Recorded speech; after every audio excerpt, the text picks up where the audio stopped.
Muito bem. 2 Coríntios, capítulo 1, 19 e 20. Pois Jesus Cristo, Filho de Deus, que entre vós foi pregado por nós, isto é, por mim, Silvano e Timóteo, não foi um sim e um não, mas nele sempre houve sim. Pois tantas quantas forem as promessas de Deus, nele está o sim. Portanto, também é por meio dele que o amém é dado para a glória de Deus por nosso intermédio. Pois tantas quantas forem as promessas de Deus, nele está o sim. Obrigado, Senhor, pela tua palavra. Pedimos a ministração, soprar do teu Espírito, e que essa palavra seja semente que encontre terra boa para frutificar para a salvação e para a glória do Senhor, em nome de Jesus. Amém. Quantos aqui já viram, ou pelo menos conhecem, aquela tal de caixinha de promessas? Quem aqui já teve uma ou tem? Muito bem. Então, para quem não sabe, a caixinha de promessas é uma caixinha que tem vários versículos bíblicos em cartõezinhos. E aí a pessoa vai lá tirando os cartõezinhos, não sei, acho que minha mãe tinha uma, não sei se é uma vez por dia ou quando a pessoa precisa, eu não sei, eu sei que a pessoa vai lá, tira um cartãozinho. Aí tem lá um versículo que ela entende que é para ela e recebe como uma promessa de Deus para o dia, para a semana, enfim, para o momento que ela está passando. É mais ou menos isso. E nesse sentido, assim, nada contra, até porque são versículos da Bíblia, a palavra de Deus não volta vazia, e se Deus quiser usar um cartãozinho daquele para falar com alguém em uma determinada situação, num determinado dia, quem sou eu para falar contra? Quem sou eu para colocar Deus numa caixinha e dizer, Deus só age desse jeito? Quem sou eu? Quem sou eu? Se Deus usou uma mula para falar, por que não pode usar um cartãozinho com um versículo? Não é mesmo? Agora, de qualquer forma, há algumas ressalvas. Há alguns cuidados a se usar algo do tipo uma caixinha de promessas. Ou mesmo usar a Bíblia como uma caixinha de promessas. Quais são os perigos de uma caixinha de promessas? Um deles é que os versículos que ali estão à disposição são versículos selecionados. Tem muito versículo da Bíblia, mas não tem toda a Bíblia. Então, certamente vai ter o Senhor é o meu pastor e nada me faltará. Amém. A gente fica torcendo para pegar esse. Agora, dificilmente vai sair o nosso Deus é fogo consumidor. Ai daquele que cair nas mãos do Deus vivo. Esse eu faria questão de investigar para ver se tem esse. Eu acho que não. Eu acho que não. Então é assim do tipo, Senhor, fala comigo, mas não precisa falar tudo. Então, segundo problema, uma segunda ressalva, é que os versículos estão lá, nós podemos ler, mas nós não lemos o contexto. Então, por exemplo, Filipenses, capítulo 4, versículo 13, tudo posso naquele que me fortalece. Amém. Mas tudo posso o quê? Tudo posso o quê? Tudo, qualquer coisa. Não, eu posso porque Deus me fortalece, é isso? A explicação do que é esse tudo posso está nos 2 versículos anteriores, na Bíblia. Que diz assim, Paulo, pois já aprendi a estar satisfeito em todas as circunstâncias em que me encontre. Sei passar necessidade, sei também ter muito. Tenho experiência diante de qualquer circunstância e em todas as coisas, tanto na fartura quanto na fome, tendo muito ou enfrentando escassez.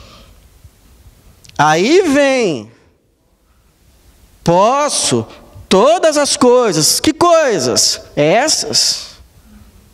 Inclusive passar escassez. Tudo posso naquele que me fortalece.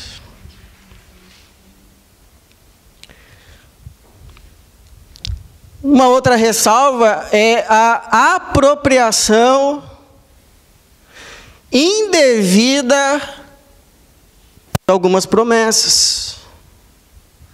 Tem muita gente aí brigando com Deus porque está esperando promessas que Ele nunca prometeu. Ou pelo menos não prometeu para a pessoa em si. Tem promessas na Bíblia que é para Abraão. Tem promessas na Bíblia que é para o Davi.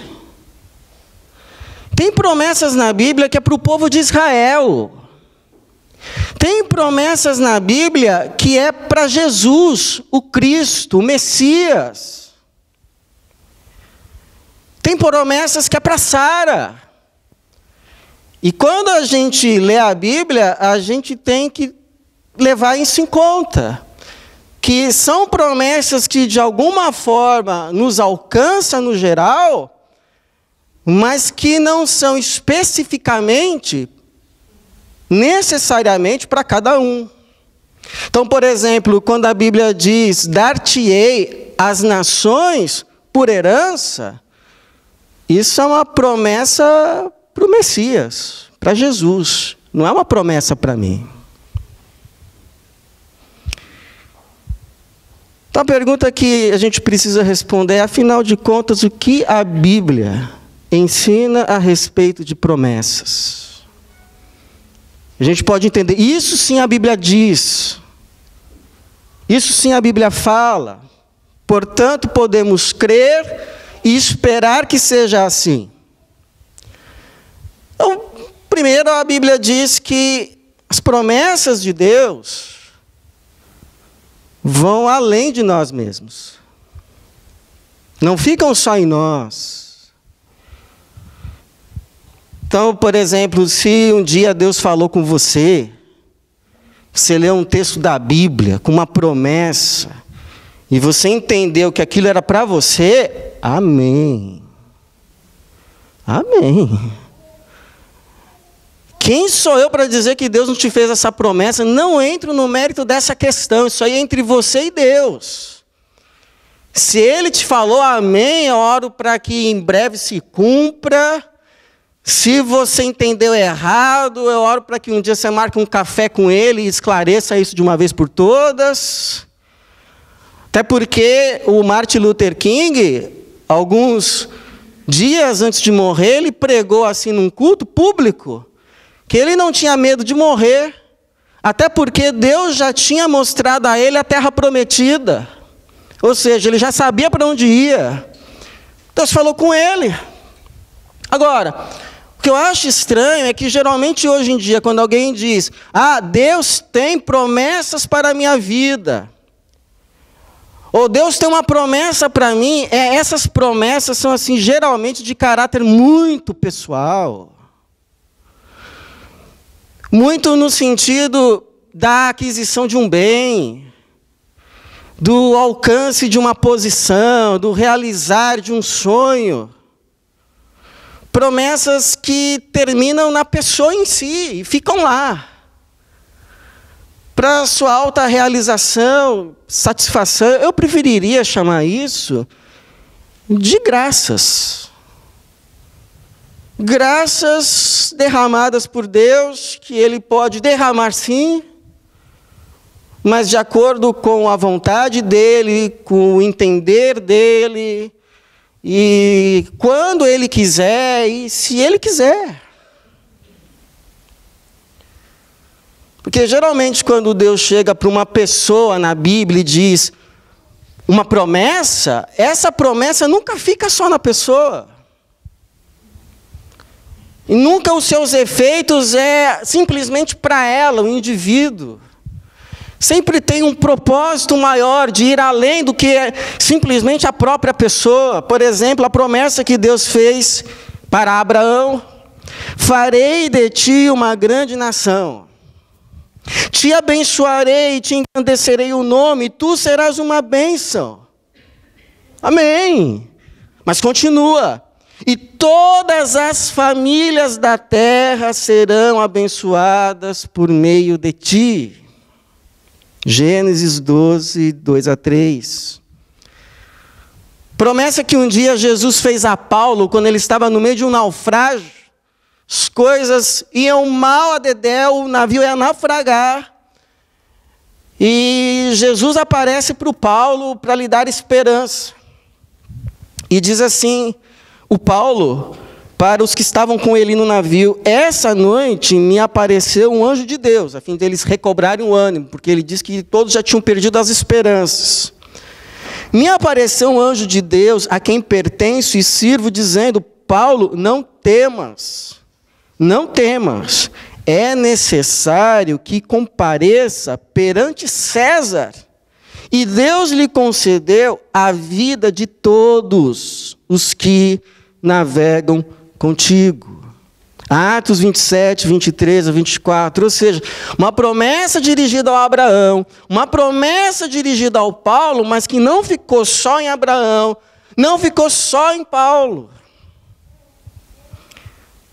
Porque Deus, Ele ama o mundo. As promessas dEle passam por nós, mas não se acabam em nós, não ficam em nós, vão para além de nós mesmos. João 3,16, Deus amou o mundo. Uma segunda verdade é que as promessas de Deus são baseadas na graça de Deus.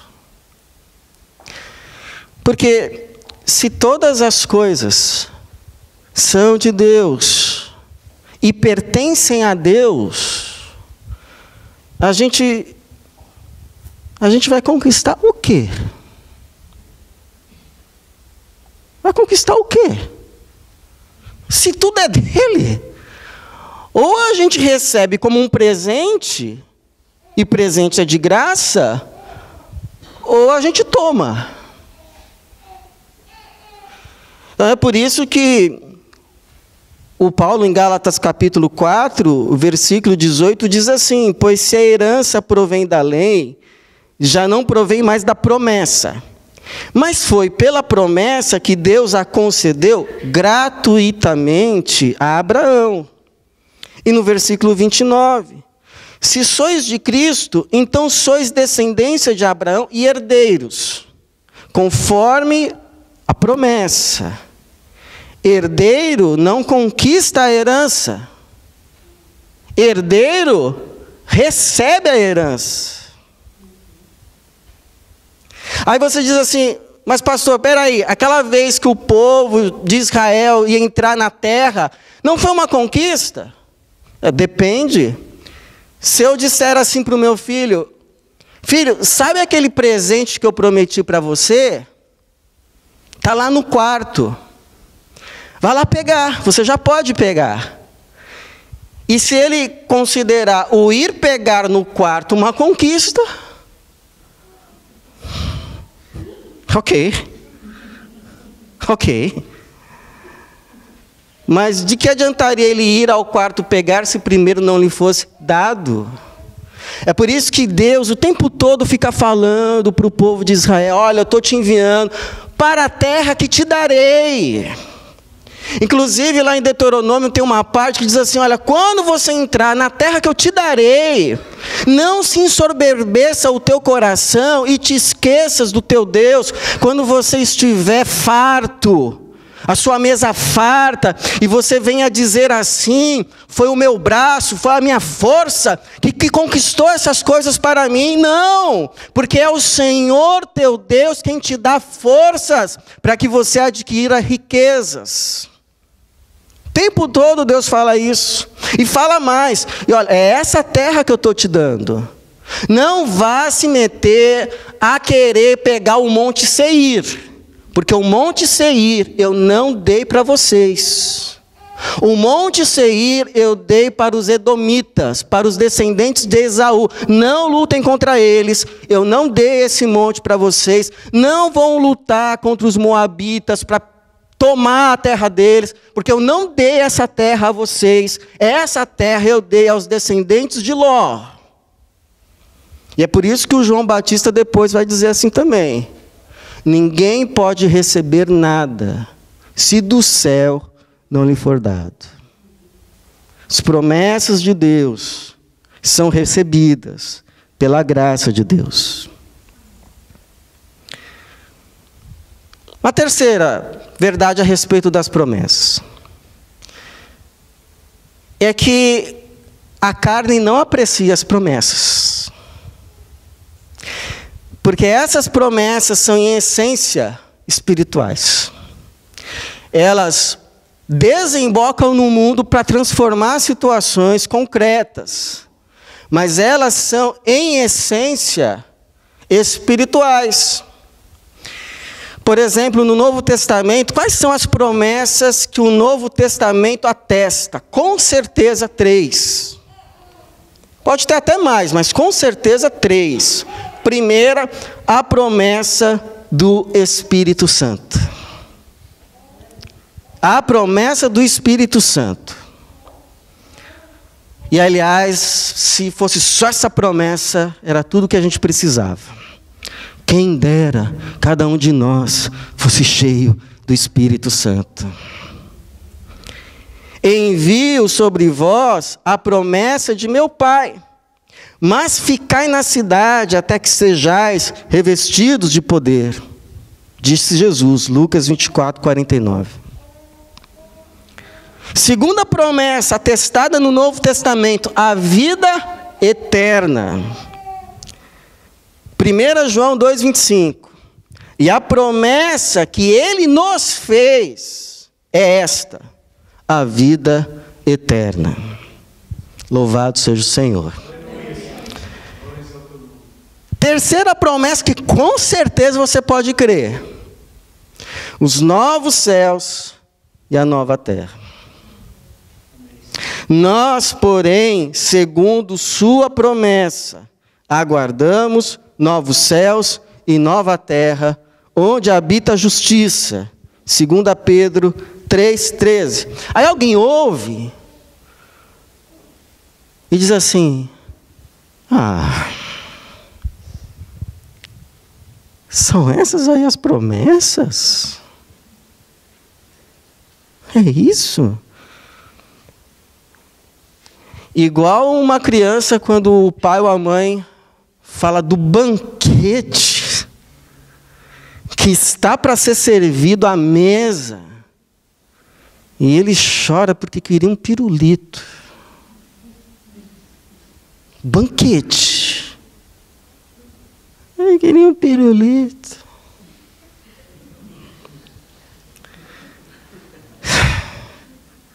Fala-se, né, coisa de criança. Mas por quê? Porque a gente não aprecia aquilo que a gente não experimentou. Ou aquilo em que a gente não foi iniciado.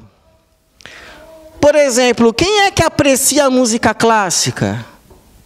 De verdade. Quem aprecia a música clássica? Quem foi iniciado no negócio. Quem tem um ouvido treinado. Senão não aprecia. Um negocinho chato. Quem é que aprecia artes plásticas? Quem teve uma iniciação, que entendeu como é que funciona a coisa, porque se não chega diante de um quadro e fala assim, isso aí é só rabisco, até eu faço, tá, que faz. Uma coisa é o rabisquinho aí que você faz, outra coisa é rabiscos que expressam vida, expressam sentimentos, falam a alma, é outra coisa, mas não é assim de um dia para o outro que você entende. A mesma coisa são as coisas de Deus. Só as aprecia quem por meio do Espírito já teve contato com elas. Não é isso que o apóstolo Pedro diz? Olha, desejem como crianças recém-nascidas o puro leite espiritual, que é a palavra, para que vocês, por meio dela, cresçam para a salvação. E aí ele continua, ele completa. Se é que já provastes, que o Senhor é bom. Porque quem experimentou já que o Senhor é bom, deseja as coisas do Senhor. Agora, quem ainda não experimentou, além de não entender, pisa. Porque para eles, ou para ela, não faz sentido esse negócio. Não faz sentido. Um negócio que para mim não tem gosto, eu não entendo. Igual uma vez, uma irmã foi numa praça para entregar literatura cristã, e ela foi entregar para um grupo lá que estava lá, de homens. Parece que eles jogavam damas, alguma coisa assim. Aí ela foi lá para entregar, e aí um olhou assim e disse, o que é isso aí, é dinheiro? É dinheiro? Aí ela respondeu assim, que eu estou te entregando vale mais que dinheiro. Diz que entregou lá, mas eu duvido que eles acreditaram nisso. Ou concordaram, porque o Paulo vai dizer assim, que as coisas do Espírito ao homem natural são absurdas. E ele não as entendem porque são discernidas espiritualmente. Em outras palavras, precisa ter o Espírito para desejar, ter prazer e entender as coisas do Espírito.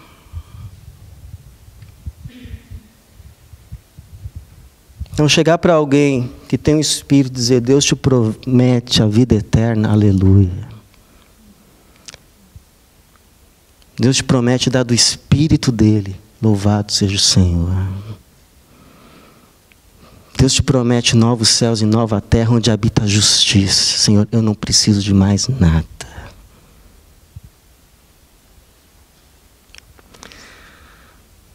E finalmente, as promessas de Deus estão em Cristo.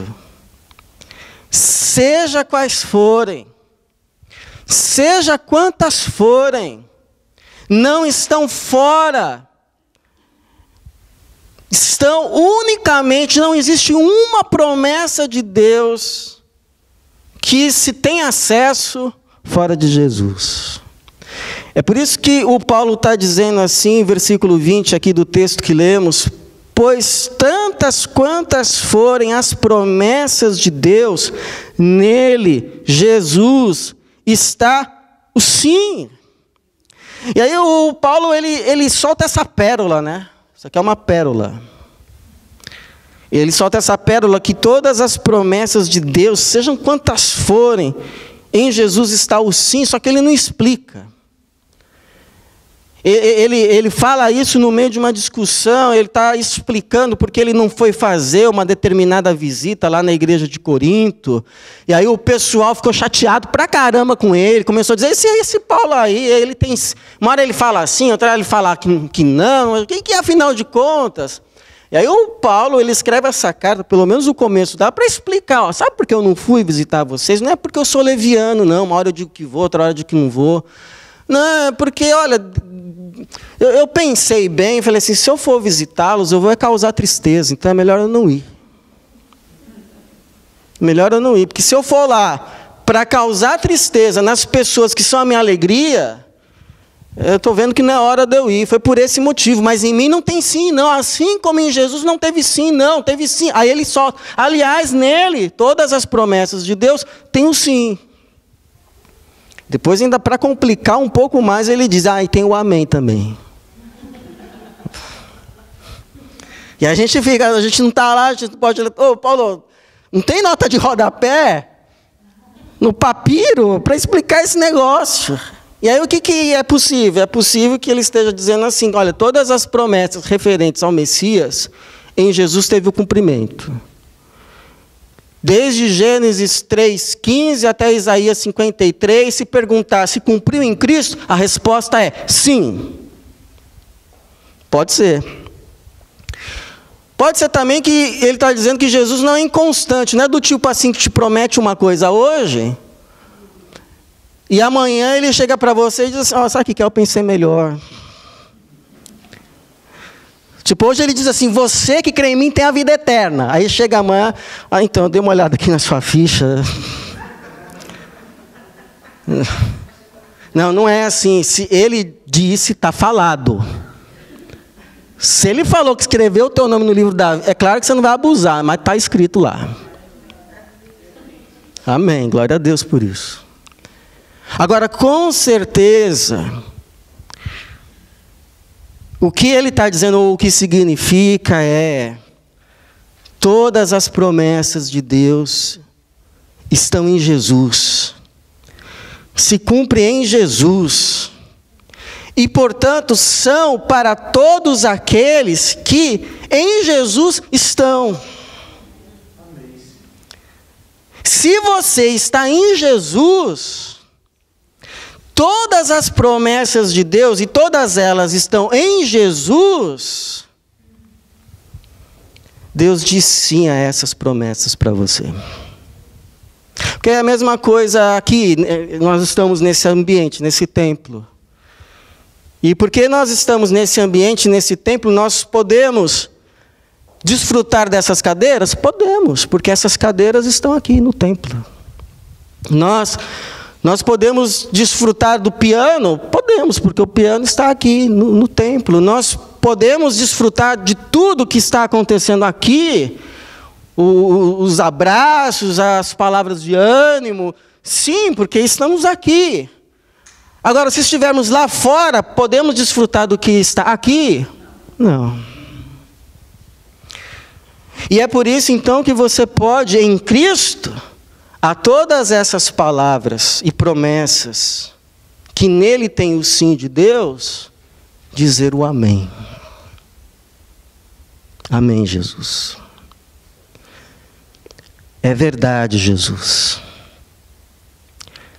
É verdade que quem crê tem o Espírito Santo. É verdade que quem está em Cristo recebe o Espírito. É verdade. Porque eu nele experimentei. E você sabe que amém quer dizer é verdade. É verdade que em Cristo nos tornamos filhos de Deus. Você que está em Cristo pode dizer, é verdade. Amém. Ele transformou a minha vida e está transformando. É verdade que em Cristo nós recebemos a vida eterna. Você que está em Cristo, você diz assim, amém. É verdade, é certo. Porque eu já recebi a primeira parcela dessa vida que é o Espírito. Amém. Então, se você está nele, essas promessas são tuas, sim.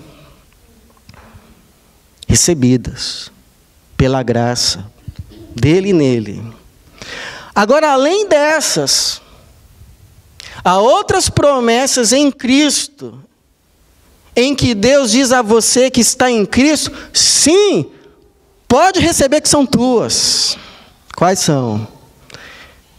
Em Cristo, Deus diz sim a você em relação à promessa de atender todas as nossas necessidades. Porque o Paulo vai dizer assim: o meu Deus suprirá em Cristo, na sua glória, todas as vossas necessidades em Cristo Jesus. Agora, só não confunda necessidade com vaidade. Necessidade é o que de fato você precisa. Vaidade é o que você acha que precisa.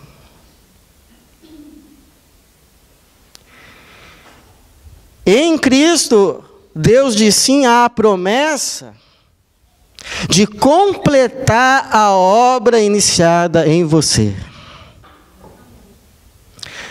Porque Ele promete te libertar do mal que está dentro de você, de nós.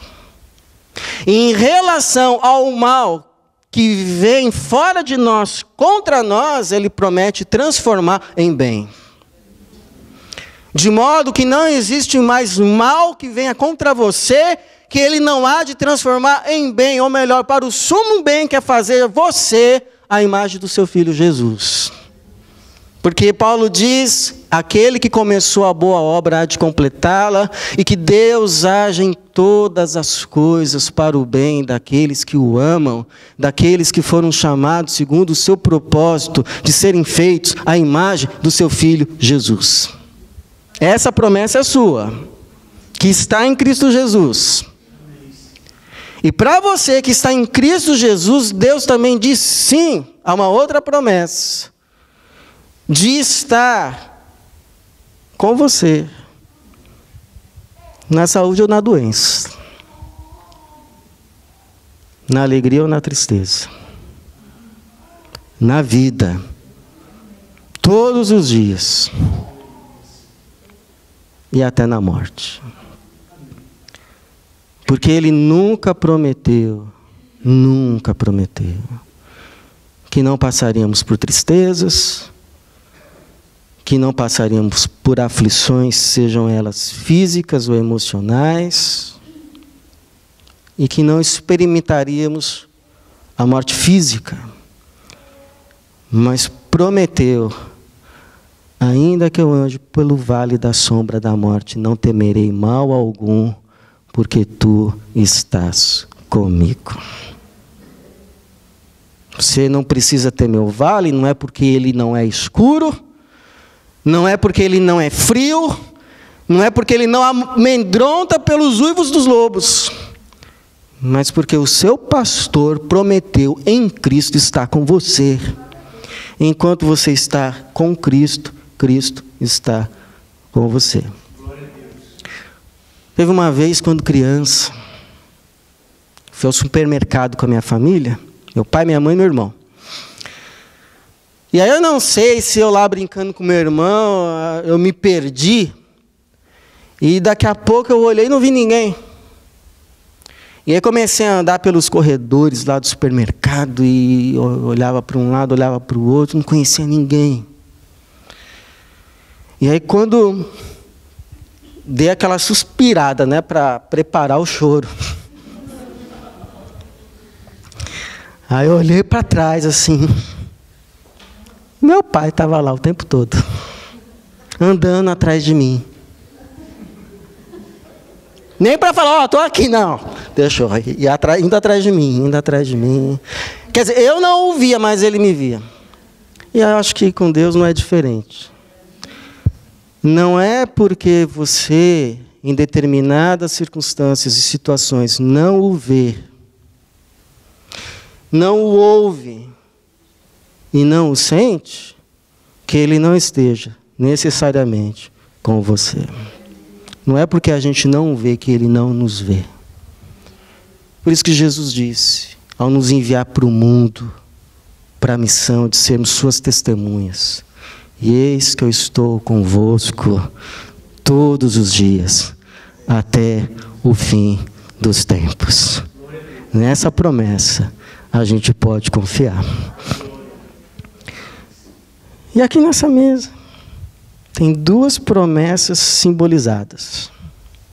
Uma que já se cumpriu, o Cristo prometido já veio. Cordeiro que foi morto antes da fundação do mundo e na plenitude dos tempos.